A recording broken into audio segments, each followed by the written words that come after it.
नमो अणि हंताराम, नमो सिद्धाणाम, नमो ऐरण्याणाम प्रियाणाम, नमो उज्जण्याणाम, नमो लोय सभ्य साहुणाम,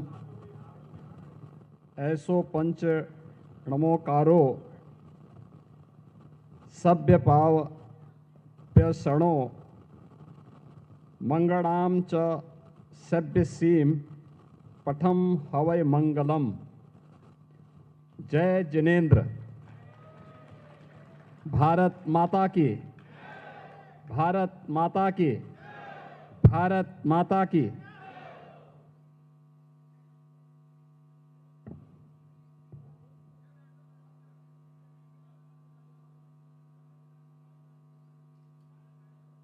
आज के इस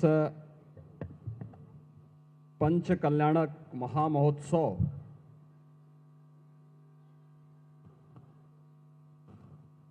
भगवान पार्श्वनाथ की भव्य मूर्ति और गुफा मंदिर के इस लोकार्पण कार्यक्रम में जिनका सानिध्य आप सबको प्राप्त हो रहा है,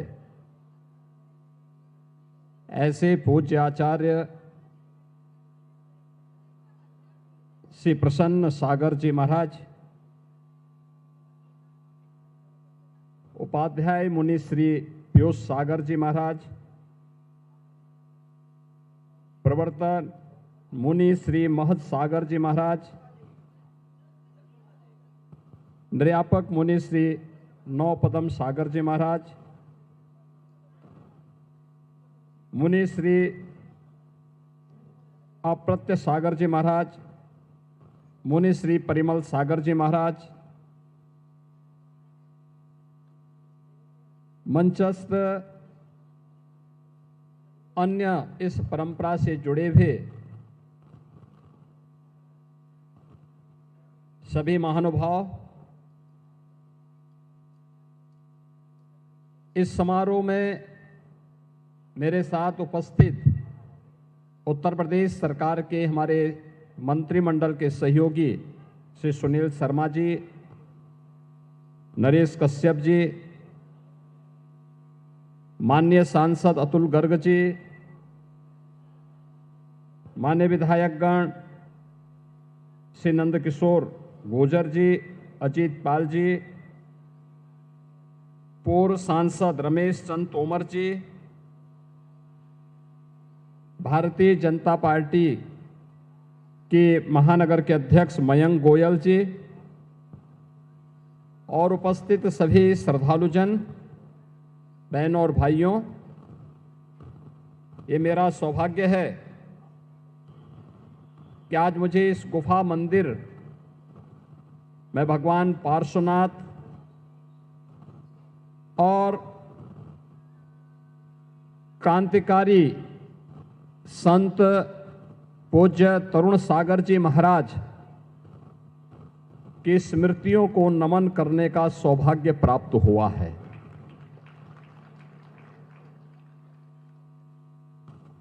मैं इसके लिए आभारी हूं इस पूरी व्यवस्था से जुड़े हुए उन सभी महानुभावों का जिन्होंने मुझे आज यहां पर पूज्य आचार्य श्री प्रसन्न सागर जी महाराज और अन्य जैन मुनियों संतों का सानिध्य प्राप्त करने, इस पंच कल्याणक महामहोत्सव में भाग लेने और इस भव्य गुफा मंदिर को देखने का सौभाग्य प्राप्त प्रदान किया। बहनों और भाइयों, भारत की परंपरा, भारत के ऋषियों, संतों, मुनियों और महापुरुषों के त्याग और बलिदान की एक महागाथा है। ये महागाथा उंगलियों में गिनने लायक नहीं, युगों युगों से यह गाथा विश्व मानवता के लिए एक प्रेरणा रही है। विश्व मानवता इस महागाथा का श्रवण करके, उससे प्रेरणा प्राप्त करके अपने आगे के भविष्य को तय की है और उसी परंपरा को आगे बढ़ाने के लिए आज भी भारत के अंदर हमारी वे पवित्र उपासना विधियां उसी रूप में, उसी श्रद्धा भाव के साथ कार्य करते हुए इस व्यवस्था को आगे बढ़ा रहे हैं। अभी 3 दिन पूर्व यह हमारा सौभाग्य है, अयोध्या में प्रभु श्री राम के भव्य मंदिर के निर्माण में कार्य को पूर्ण करने के इस महायज्ञ का पूर्णाहुति के कार्यक्रम के साथ ही भव्य भगवा ध्वज का आरोहण श्री राम जन्मभूमि के भव्य मंदिर में प्रधानमंत्री जी के कर कमलों से संपन्न हुआ है। पूरा देश और पूरी दुनिया भारत के सनातन के इस वैभव को देखी है, उसको अनुभव की है। और अयोध्या की जब बात आती है तो उसी इक्ष्वाकु कुल के प्रथम राजा भगवान ऋषभ देव, जो प्रथम जैन तीर्थंकर थे, उनका स्मरण भी हर व्यक्ति बड़ी श्रद्धा भाव के साथ करता है। ये उत्तर प्रदेश का सौभाग्य है कि हमारे उत्तर प्रदेश में प्रथम जैन तीर्थंकर भगवान ऋषभ देव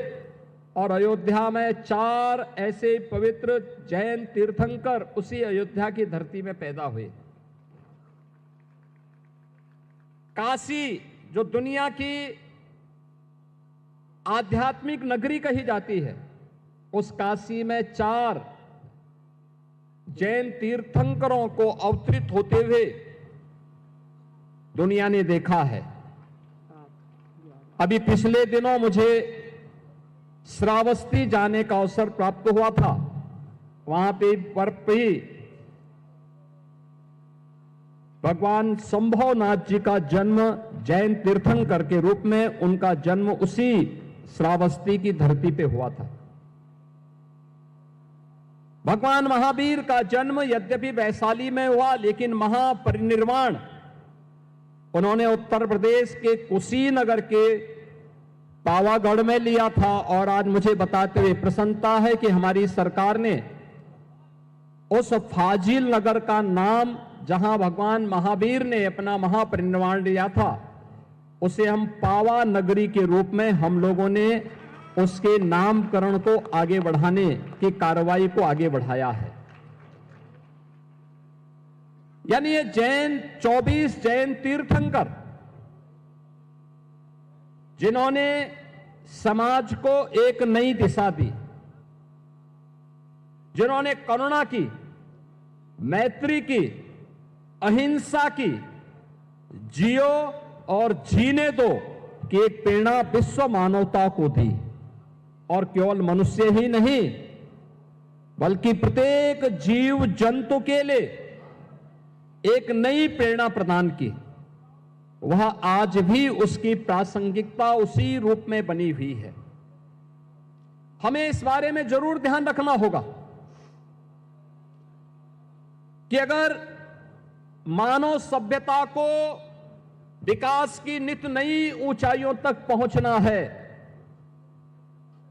तो हमें भारत के अध्यात्म की शरण में जाना पड़ेगा। याद रखना, अध्यात्म के साथ ही भौतिक विकास हो, सांस्कृतिक उन्नयन हो, या आध्यात्मिक उन्नयन के लिए एक सुरक्षित वातावरण चाहिए, सुसभ्य वातावरण चाहिए, साफ सुथरा वातावरण चाहिए। और यह भारत ने ही पहले भी दुनिया को दिया है, आज भी विश्व मानवता के लिए वह संदेश भारत का ही है, भारत के ऋषि मुनियों का है, भारत की परंपरा का है, भारतीय संस्कृति का है। हम सबको इस बारे में गौरव की अनुभूति होनी चाहिए कि हम सब इन सभी संदेशों को लेकर के जो भारत की ऋषि मुनि परंपरा ने हम सबको दिया है, अगर हम इसका आत्मसात करते हैं, इसका अनुसरण करते हैं, तो यही विश्व मानवता के कल्याण का मार्ग प्रशस्त करता है। आप याद करिए, गत वर्ष जब प्रधानमंत्री मोदी जी ने उस समय अप्रैल में दिल्ली में विश्व नौकार महामंत्र दिवस पर वन वर्ल्ड वन चैंट कार्यक्रम का उद्घाटन किया था, उस अवसर पर उन्होंने 9 संकल्पों को हम सबको प्रदान किया था। वे 9 संकल्प थे कि पानी का बचत, दूसरा था एक पेड़ मां के नाम, तीसरा था स्वच्छता का मिशन, चौथा था वोकल फॉर लोकल, पांचवा था देश दर्शन, छठा था नेचुरल फार्मिंग यानी प्राकृतिक खेती, सातवां था हेल्दी लाइफ स्टाइल यानी योग और खेल को जीवन में लाना, और 9वां था गरीबों के कल्याण के लिए, गरीबों की भलाई के लिए सदैव समर्पित भाव के साथ कार्य करना। और आज मुझे बताते हुए प्रसन्नता है कि जैन मुनियों की जो परंपरा है उसी पवित्रता को आगे बढ़ाने का कार्य कर रही है। मैंने भी यहां पर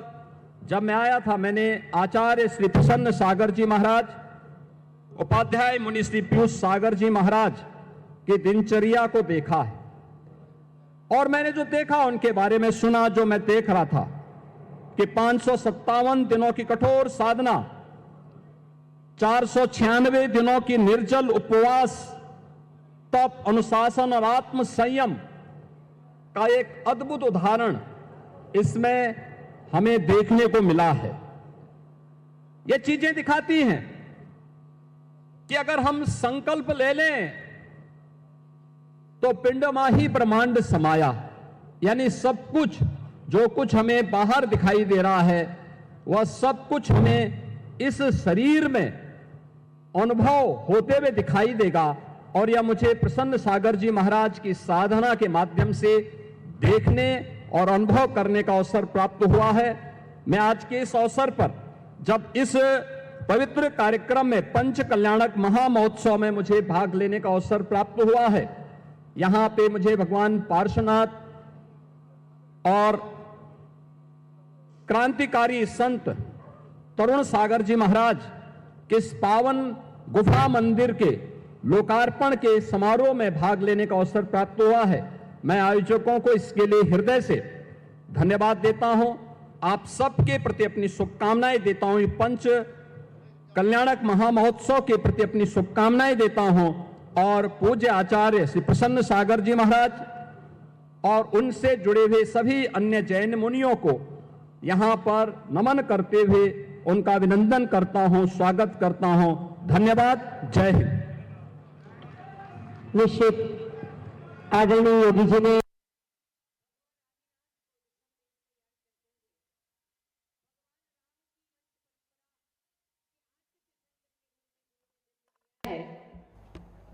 हमारी स्मृति में दिया, और मैं मात्र एक ही निवेदन कर रहा हूं कि आने वाली 12-13 दिसंबर भारतीयता के प्राण, चाहे प्राणायाम हो, चाहे ध्यान हो, चाहे सेवा हो, चाहे परोपकार हो,